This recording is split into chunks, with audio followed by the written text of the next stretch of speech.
이번 시간 주제는 통일신라와 발해가 발전하다입니다. 그중 첫 번째로 통일신라의 발전과 그 중심이 되었던 신문왕에 대해서 살펴보겠습니다. 그럼 교과서 90쪽을 보겠습니다. 저번 시간에 배웠던 김춘추를 기억할 겁니다. 김춘추는 나당동맹을 맺는 등 외교관으로 활동했었는데 사실 그는 진골 계급이었습니다. 진덕여 왕이 죽은 다음에 김춘추는 신라왕이 되었는데 나중에 태종 무열왕으로 불리게 되죠. 이때부터 진골들이 왕이 되기 시작했고 무열왕을 이어서 문무왕이 왕위에 올라 삼국통일이 완성되었습니다. 그 뒤 통일신라에서는 약 100년 동안 왕의 힘이 강했던 시절이 이어집니다.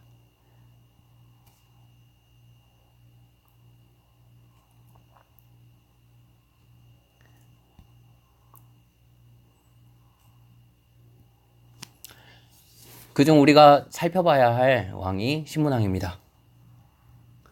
예로부터 왕의 힘이 세면은 신하의 힘이 약했고 반대로 신하의 힘이 세면은 왕의 힘이 약했는데 신문왕 때는 왕의 힘이 굉장히 셌던 때 중에 하나였습니다.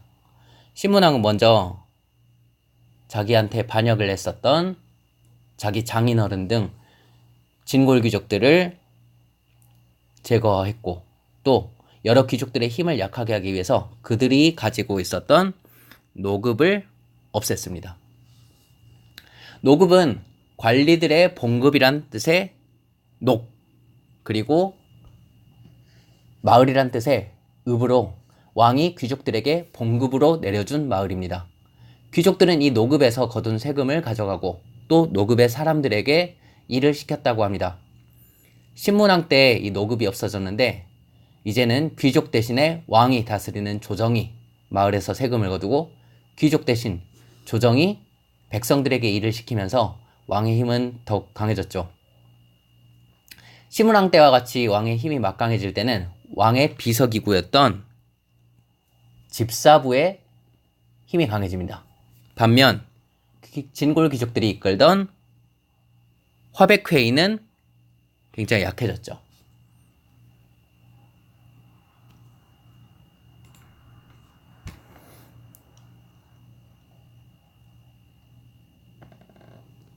뿐만 아니라 신문왕 때는 국학이라는 것을 설치했습니다.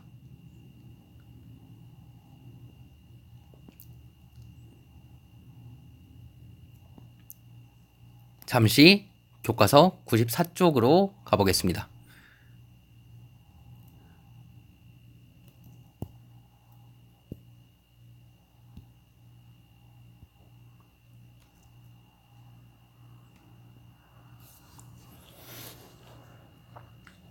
국학은 지금의 국립대학과 비슷한데 여기에서는 유교를 가르쳤습니다. 유교는 공자의 가르침을 바탕으로 만들어진 학문인데 임금과 신하, 백성들이 각자 자기 일에 충실하자는 정치를 탐구하는 학문이기도 합니다. 신하는 임금을 잘 모시고 백성을 잘 보살펴야 하는데 국학에서 이러한 유교를 가르친다면 왕의 힘도 더욱더 강해지겠죠.